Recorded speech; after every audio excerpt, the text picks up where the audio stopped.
Hello friends, आपका स्वागत है आपके यूट्यूब चैनल ए स्क्वायर क्लासेस के अंदर। That is your question number 5 exercise 4.2 chapter 4 quadratic equation. Question में देखिए क्या है। The altitude of a right triangle, एक राइट ट्रायंगल है, उसका एल्टीट्यूड है ना is 7 centimetre less than its base. वो उसके बेस से क्या है 7 सेंटीमीटर कम है। ठीक है। If the hypotenuse is 13 centimetre, यदि उसका हाइपोटेन्यूज 13 सेंटीमीटर गिवन हो तो find the other two sides find out करनी है आपको। ठीक है। उसको देखिए कैसे करेंगे। सबसे पहले उसने क्या बोला कि बेस में रिलेशनशिप दे रखी है कि उसने बोला कि उसके बेस से 7 लेस है। अगर मैं बेस मान लूँ तो क्या आ जाएगा एल्टीट्यूड। सबसे मैंने पहले मान लिया let base of a right triangle is equal to x. ये बेस होता है जिस पे जो परपेंडिकुलर गिरता है उसको बोलते हैं हम एल्टीट्यूड या परपेंडिकुलर। ठीक है। ये होता है आपका परपेंडिकुलर, ये होता है आपका बेस और ये होता है आपका हाइपोटेन्यूज। मैंने मान लिया base is equal to x centimetre. ठीक है। अकॉर्डिंग टू क्वेश्चन क्या कह रहा है, altitude is 7 less than its base. तो इसके बेस में से 7 लेस कर दिया तो क्या आ गया आपका एल्टीट्यूड। ठीक है। उसके बाद देखो फिर ये कह रहा है कि हाइपोटेन्यूज आपको दे रखा है 13 सेंटीमीटर। तो हम यहाँ पे क्या लगा देंगे पाइथागोरस थ्योरम। और पाइथागोरस थ्योरम आपको पता ही है क्या होती है, हाइपोटेन्यूज का square is equal to perpendicular का स्क्वायर प्लस में उसके बेस का स्क्वायर। ठीक है। तो हाइपोटेन्यूज की वैल्यू पुट कर दी 13 का स्क्वायर, परपेंडिकुलर की वैल्यू पुट कर दी एल्टीट्यूड की, या परपेंडिकुलर वैल्यू पुट कर दी x माइनस एन का होल स्क्वायर प्लस बेस की वैल्यू पुट कर दी x का स्क्वायर। ठीक है। यहाँ पे देखो 13 का स्क्वायर क्या होता है 169, x माइनस 7 का होल स्क्वायर ओपन कर देंगे, यहाँ पे फॉर्मूला लग जाएगा a माइनस बी का whole square. a minus B का होल स्क्वायर आपका फॉर्मूला होता है a स्क्वायर प्लस के बी स्क्वायर माइनस के 2ab। यहाँ वैल्यूज पुट कर दो। ठीक है। तो ये फॉर्मूला लग जाएगा। ठीक है। ओपन कर देते हैं। a का स्क्वायर यानी x का स्क्वायर प्लस b का स्क्वायर यानी 7 का स्क्वायर क्या होता है 49 माइनस 2ab, माइनस के 2 इंटू में ab की मल्टीप्लाई होगी 7x इंटू में 2 इज योर माइनस के 14x। ठीक है। प्लस के x स्क्वायर। तो यहाँ पे देखो उसके बाद क्या होगा x square plus x square क्या हो जाएगा आपका 2x स्क्वायर, दोनों प्लस में हो जाएंगे और माइनस 14x आ गया और प्लस 49 इधर बच गया। ठीक है। तो माइनस जो आपका 169 है LHS में, RHS में जगह क्या हो जाएगा माइनस का 169। ठीक है। तो यहाँ पे क्या हो जाएगा 0 is equal to 2x square minus के 14x, जो 169 में से 49 सब्ट्रैक्ट कर देंगे। ठीक है। प्लस माइनस क्या होता है माइनस, तो सब्ट्रैक्ट करते हैं 169 में से 49 सब्ट्रैक्ट करोगे तो क्या आ जाएगा आपका 120। ठीक है। अब कर लो यहाँ पे सब्ट्रैक्ट 169 में से सब्ट्रैक्ट कर देंगे 49, 9 माइनस 9 0, 16 माइनस 4 इज योर 12। ठीक है। कितना आ गया 12। तो ये क्या आ गया 120। साइन किसका आएगा 160 वाला। तो क्या क्या माइनस के 120। अब यहाँ पे देखो 2 यहाँ पे कॉमन है, 2 से ये डिवाइड हो रहा है, 2 से ये हो रहा है और 2 से ये भी हो रहा है। जिस नंबर के लास्ट में 0 होता है वो क्या होता है 2 से डिवाइड। ठीक है। तो 2 से डिवाइड कर देंगे दोनों साइड, कर दिया भाई 2x स्क्वायर बाई 2। 0 को 2 से करोगे तो क्या आ जाएगा 0 ही रहती है। माइनस के 14x बाई 2 माइनस के 120 बाई 2। ठीक है। उसके बाद देखो ये जो इधर के माइनस 122, यहाँ पे देखो क्या 120 बाई 2 ये हो जाएगा 2 6 जा 12, 0 बची, 0 ऊपर चलेगी। तो यहाँ पे 2 7 जा 14 और 2 से 2 कैंसिल होगी। ठीक है। तो यहाँ पे देखो फिर क्या बचेगा 0 is equal to x square minus के यहाँ बचा 7x और यहाँ बचा माइनस के 60। अब इक्वेशन क्या बनी x square minus 7x minus 60 is equal to 0। ठीक है। अब इसको कर देंगे फैक्टराइज करने के लिए क्या करते हैं जो कांस्टेंट टर्म है उसको और एक्स स्क्वायर को कोएफिशिएंट को कर देते हैं मल्टीप्लाई। एक्स स्क्वायर कोएफिशिएंट है योर 1, तो माइनस 60 इंटू में 1 क्या हो जाएगा आपका माइनस के 60। ठीक है। अब इसको फैक्टराइज करते हैं तो देखो minus 60 into 1 is your minus के 60। अब इसको देखो 7 है, 12 5 से क्या होता है 60, इनको ऐड करके देखो 12 और 5 ऐड करोगे 17 आना चाहिए 7। अगर मैं 12 में से 5 सब्ट्रैक्ट करूँ तो क्या आ जाएगा आपका 7। तो 7 नहीं आना चाहिए, 7 आना चाहिए आपका माइनस का। तो उसके लिए क्या करेंगे माइनस 12 प्लस 7 लेंगे फैक्टर। ठीक है। क्योंकि माइनस वाला बड़ा होगा तो साइन किसका आ जाएगा आपका माइनस का। माइनस 12 प्लस 5 क्या आ जाएगा माइनस के 7। यहाँ पे क्या रहेगा कोएफिशिएंट -7। तो ये इसके करेक्ट फैक्टर हो जाएंगे। ठीक है। एक्स स्क्वायर माइनस के 12x प्लस के 5x minus 60 is equal to 0। Factorise कर दिया। यहाँ पे क्या करेंगे, x ले लिया हमने कॉमन, तो ये अंदर क्या बचा x माइनस के 12, ठीक है, प्लस के 5, यहाँ से कॉमन निकल के अब अंदर क्या बचा x, 12 5 से क्या होता है 60, तो अंदर क्या बच गया 12 5 यहाँ से कॉमन निकल के इज इक्वल टू 0। तो यहाँ पे देखो x माइनस 12 दोनों साइड से कॉमन निकल गया, तो यहाँ पे क्या बचा x माइनस 12 कॉमन निकल गया, तो अंदर क्या बचा x प्लस के 5, ठीक है। उसके बाद देखो जब भी दो नंबर का प्रोडक्ट 0 होता है ना, तो उस टाइम आपकी क्या कंडीशन होती है, जैसे आपके पास क्या है अभी ये x माइनस 12 और ब्रैकेट में क्या है x प्लस में 5, ब्रैकेट में क्या है x प्लस के 5, क्या है x प्लस के 5 इज इक्वल टू 0 इक्वेशन। तो जब भी दो नंबर का प्रोडक्ट 0 होता है तो क्या होता है आपका x माइनस 12, या तो ये वाला 0 हो जाएगा या ये वाला 0, और x प्लस 5 इज इक्वल टू 0, यही कंडीशन होती है, ठीक है। तो देखो -12 RHS में जाके क्या हो जाएगा प्लस का 12, और 5 RHS में जाके क्या हो जाएगा माइनस का 5। ये हम नेगलेक्ट करेंगे क्योंकि साइड कभी भी नेगेटिव नहीं हो सकती, side can't be A negative number, ये नेगेटिव नंबर, साइड कभी भी नेगेटिव नंबर नहीं हो सकती। तो हम क्या लेंगे 12, ठीक है। जब 12 लेंगे तो बेस क्या आ जाएगा उसका, आपका यहाँ पे देखो बेस क्या आ जाएगा, therefore base of right triangle is equal to your कितना आ जाएगा 12 सेंटीमीटर, और एल्टीट्यूड क्या आ जाएगा, एल्टीट्यूड ये क्या है बेस में से 7 लेस, देखो बेस में से 7 लेस है तो क्या आ जाएगा x माइनस 7, यानी x की वैल्यू क्या 12 minus 7 that is your 5 centimetre, ठीक है। इस प्रकार हमने एल्टीट्यूड भी निकाल लिया और उसका बेस भी निकाल लिया, ठीक है। ये देखिए क्वेश्चन नंबर 6, क्वेश्चन नंबर 6 में देखिए क्या, a cottage industry produces a certain number of poultry articles in a day.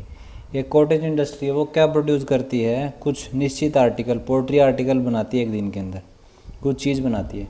It was observe on a particular day, किसी पर्टिकुलर दिन ये चीज़ ऑब्जर्व की गई। The cost of production of each article in rupees, कि जो cost of production of each article है ना, कि एक आर्टिकल की कितनी लागत है, वो ये वो कितनी थी 3 more than twice the number of article produced on that day.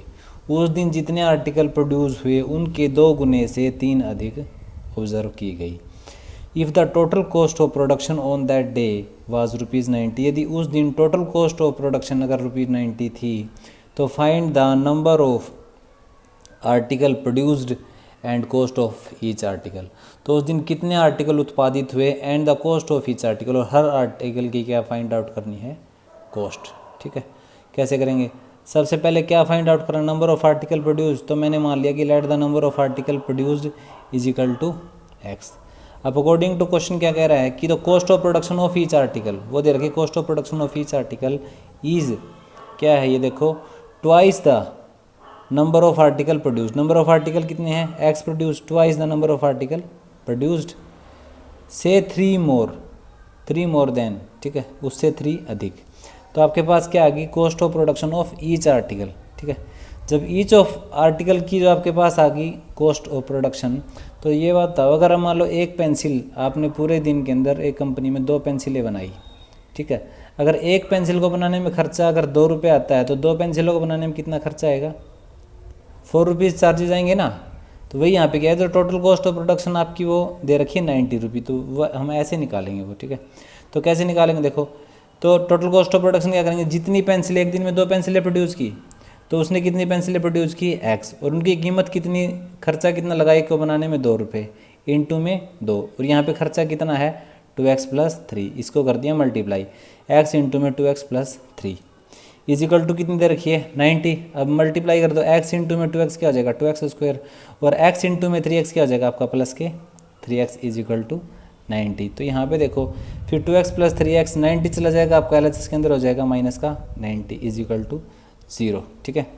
फिर यहाँ पे उसके बाद देखो फैक्टराइज करेंगे इसको, तो देखो 90 कांस्टेंट टर्म और x² कोएफिशिएंट को क्या करते हैं मल्टीप्लाई कर दी, मल्टीप्लाई -90 इंटू में 2, ये क्या हो जाएगा आपका माइनस का 180, ठीक है। अब 180 को इस प्रकार फैक्टराइज करना है, उसके फैक्टर का सम आ जाए 3 और प्रोडक्ट आ जाए -180। तो हम बढ़ाइए 180, ठीक है। 15 6 जा भी नहीं, ये देखो इसको हम 29 जा होता है 180, और 180 क्या होता है आपका, देखो इसको हम वही कर लेते हैं, ठीक है, मल्टीप्लाई, इसको फैक्टराइज कर लेते हैं। तो 180 के फैक्टर क्या हो जाएंगे, 2 9 जा पे गया, फिर 0 बची, 0 हमने वापस चढ़ा दी, ठीक है। 2 9 जा 18, फिर 2 4 जा 8 और 2 5 जा 10, फिर उसके बाद 3 1 जा 3 और 3 5 जा 15, और फिर 3 5 जा क्या हुआ है यहाँ पे 15 पे चला गया, ठीक है। उसके बाद देखो फैक्टर क्या बन रहे इसके, फैक्टर देखो इसके यहाँ पे देखो 5 3 जा, इन दोनों का मल्टीप्लाई देखो, 5 3 जा क्या हो गया 15, और ये देखो 3 2 जा 6 और 6 2 जा 12, तो 15 और 12 की मल्टीप्लाई तो क्या है कि डेफिनेटली आपकी 180, क्योंकि ये फैक्टर किसके हैं 180 के फैक्टर है ना। तो इनको देखो आप प्लस माइनस करके देखो, 15 - 12 कर रहा हूँ तो मैं क्या रहा है 3, और मिडिल टर्म में x का फैक्टर क्या है 3, ठीक है। तो देखो अगर मैं प्लस कि दोनों लेता हूँ तो सम ज़्यादा हो जाएगा ना, एक प्लस ले रहा हूँ एक माइनस, मैंने 15 को प्लस लिया और 12 को लिया माइनस का, तो क्या आ गया आपका 3, ठीक है। 15 - 12 = योर 3, ठीक है। तो यहाँ पे देखो उसके बाद 15 - 12 3 आ गया। तो उसके बाद देखो फिर अगर मैं मल्टीप्लाई करता हूँ 15 और -12 की, तो आपके पास क्या आ जाता है माइनस के 180, ठीक है। वही चाहिए था आपको -180, और इनका अगर मैं सम कर रहा हूँ 15 और -12 का तो आ रहा है 3, तो फिर फैक्टर क्या हो जाएंगे 15x और माइनस के 12x, 2x² + 15x माइनस के 12x माइनस के 90 = 0, ठीक है। तो यहाँ पे देखो, यहाँ पे क्या है x कॉमन आ रहा है यहाँ से, तो अंदर क्या बचा 2x, और यहाँ से x निकल गया तो क्या बचा 15 + 15 ब्रैकेट माइनस कॉमन निकल रहा दोनों साइड से, और यहाँ पे देखो 2 6 जा 12 और नहीं ये 6 पे जा रहा है, देखो 6 2 जा 12 और 6 पे चला जाएगा, ठीक है। तो 6 1 जा और बचा 3, तो 6 5 जा 50, ठीक है। 15 6 जा क्या होता है 90, और तो 6 यहाँ से कॉमन निकल गया, तो यहाँ पे क्या बचा 2x, और माइनस निकल गया था तो क्या बचा प्लस का 6 1 जा 6 और बचा 5, ठीक है। 6 5 जा 30, 15 6 जा क्या होता है 90, तो 50। तो यहाँ पे देखो 2x + 15 कॉमन निकल के दोनों साइड से, तो अंदर क्या बचा x माइनस के 6 = 0, ठीक है।